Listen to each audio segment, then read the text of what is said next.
Hi everyone, here's part 2 of the lecture. So, back to behavior theory.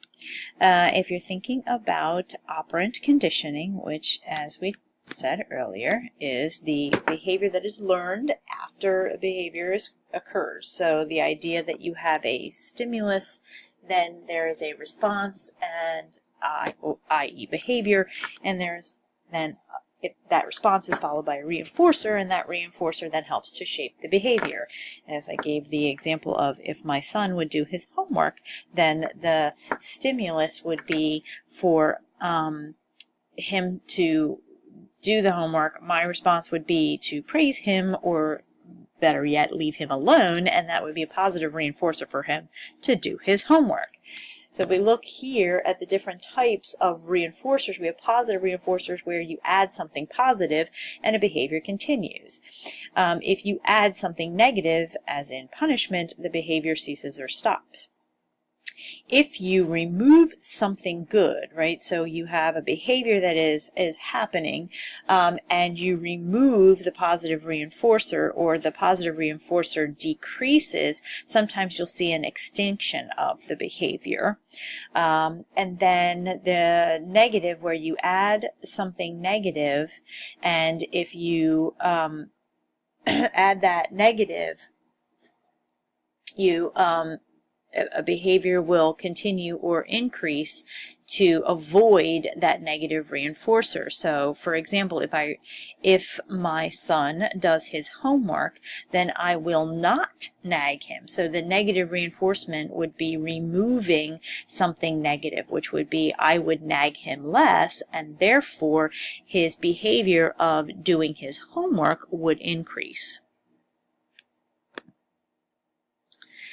So when we think about this in terms of a behavior modification or an intervention or a clinical strategy, we're going to look at the different types of problematic behaviors.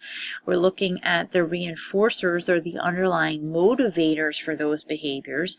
And we're going to look at what are clear and measurable behaviors. We're going to look at what are the antecedents, or the things that happen prior to the particular behavior.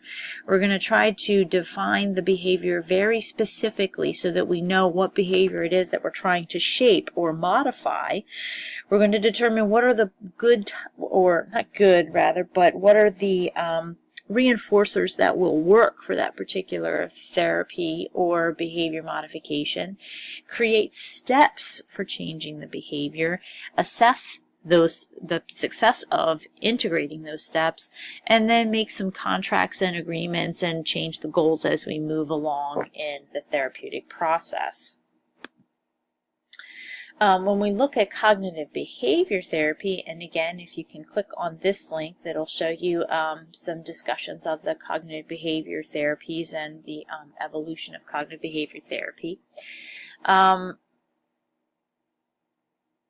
If you do open up this link, please watch Chapter 1, which is the evolution of cognitive therapy, and Chapter 4, which is where cognitive therapy meets behavior therapy. It'll give you a nice kind of overview of how these two types of therapeutic interventions got connected to create a situation where you have strategies and techniques that help clients correct their distorted views or their distorted thought processes. So the essence of cognitive behavior therapy is to look at the connection between cognitive or emotional processes and behaviors, and try to identify when there is a maladaptive or dysfunctional behavior, what are the underlying negative or maladaptive thoughts or beliefs that are reinforcing that negative or maladaptive behavior.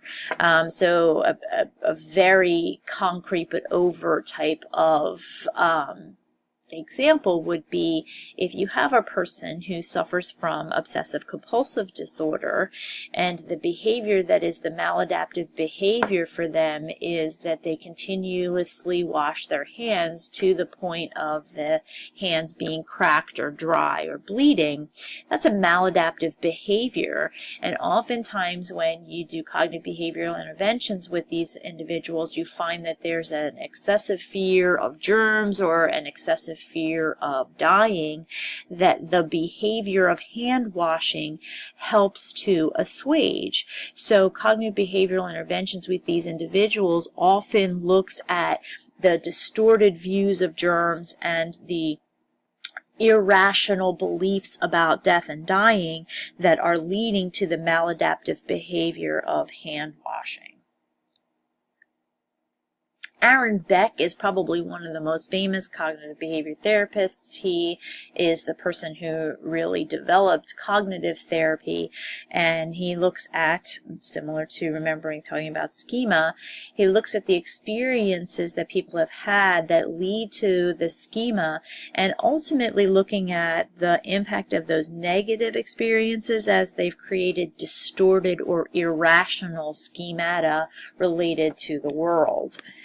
And so we look at what are the automatic thoughts that happen for an individual in a particular moment or a particular time when they're feeling something. So an individual will be asked through cognitive therapy to think about, in a particular moment, oftentimes through journaling, what are some of the automatic thoughts that are going through your head? What is that internal dialogue like when you're having that interaction?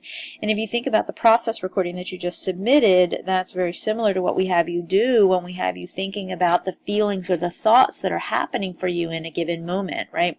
What are those automatic thoughts or feelings that are happening when you're having an interaction that are then leading to the decisions that you make about the next behaviors or interventions or questions or strategies that you implement?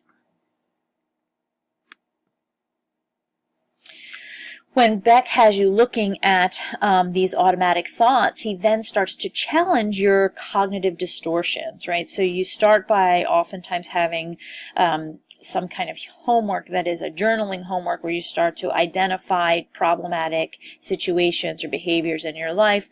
What are the automatic thoughts that happen in relationship to those behaviors or situations in your life?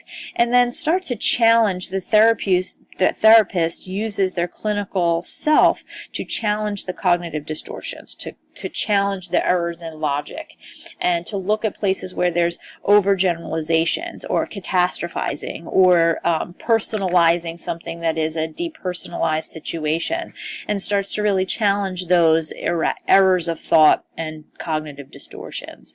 And then the treatment is the treatment approach looks at how to change and identify those situations when those negative thoughts happen, and then begin to implement more positive or constructive thought processes. Ellis is another person who uses the cognitive processes, and he looks at these self-defeating rules, right? These are some of those core beliefs that people act in the world around that can often lead to problematic interactions with the world and disappointment with their life structure. So things like, I need love, I need approval, I can't allow myself to make mistakes, things have to be the way I want them to be, my unhappiness is caused by things that are out of my control, right? So these are some of those problematic or illogical thoughts or distorted cognitive beliefs that can lead a person to have expectations that are irrational, and therefore will lead them to being unhappy with their life circumstances or life situations. So some of the characteristics of cognitive behavior therapies is that thoughts cause beliefs and feelings and then behaviors, and that the cognitive interventions are brief and time limited, often around 16, it's anywhere from 8 to 16 sessions, and that the emphasis is often on current or in the moment behaviors. The collaboration between the client and the therapist in cognitive behavior therapy is that the client is doing homework and the therapist is challenging, encouraging, and teaching the client about the errors or distorted thought processes. It's really important that all throughout that process you're using positive reinforcement, positive encouragement, and that even when you're identifying errors in cognitive distortions, it's very important that this is not done in any kind of condescending way. And so the idea is that we're looking at what is rational thought, not assumptions, and that we need to understand that often people make assumptions that are based in emotion, and that the behavior reactions are based in those emotional assumptions. So the essence or the goal is to unlearn, right, thinking back to behavior, right, that conditioned response, that there are behavioral responses that are conditioned based on errors of thinking or emotional errors and distortions. And so we need to help clients unlearn their automatic responses or their automatic thought processes that are then contributing to negative or maladaptive behaviors. Rational emotive therapy is, in essence, the same thing as cognitive behavior therapy, except that the emphasis is more on emotions and beliefs and errors in logical thinking, as opposed to other types of distortions. So again, we look at emotions, how emotions then impact behaviors, and we have people looking at themselves, their self-observations, and then thinking about how they feel about themselves in that moment, right? So you have an action, then there's a belief or thought or assumption related to that action, which then leads to the consequences or beliefs. And so it's better to see the representation as a continuous cycle, right? You have this external factor or action or consequence or event that people have a a belief response or assumption to, that then causes them to have consequential reactions and behaviors, which are sometimes not positive or proactive. So much of what you see in any of cognitive behavioral interventions, whether it's rational emotive interventions, rational behavioral interventions, they're all about helping a person to reflect, to identify the negative or automatic thought processes, to do this through either activities, journaling, thought stopping, and then intentional reframing. Dialectic behavior therapy is another form of cognitive behavior therapy, and it was designed with the same idea based on changing a person's behaviors by identifying and focusing on irrational or incongruent thought processes. And so the subtle nuance that is different about dialectic behavior therapy is that the positive reinforcement really comes from the relationship with the therapist, where the therapist is positively meeting the client where they are, accepting their psychological state, allowing a space for the negative psychological space, but also continuously reinforcing the errors of thought or the incongruencies of reality that will help the person be able to identify and reinforce more proactive and pro-social behaviors. So one of the most important things about dialectic behavior therapy is the different stages. And the first thing that Dr. Leinen talks about is the stage of helping the client to stop the very negative or dysfunctional behaviors, i.e. if they're suicidal or self-harming, we need to stop that behavior first, right? We have to identify those behaviors that are the most dangerous and stop those behaviors first. Then we can move into addressing and identifying the emotional experience of the individual and helping them identify the irrational or errors of logic that are the impetus for many of those behaviors of stage 1.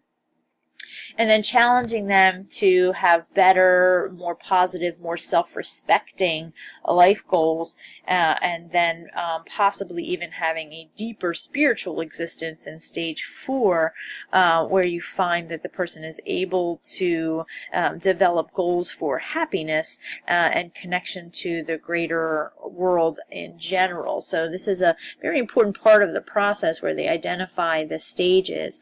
And one of the things I am going to require is that you click on this link or copy this link into your browser and watch this video.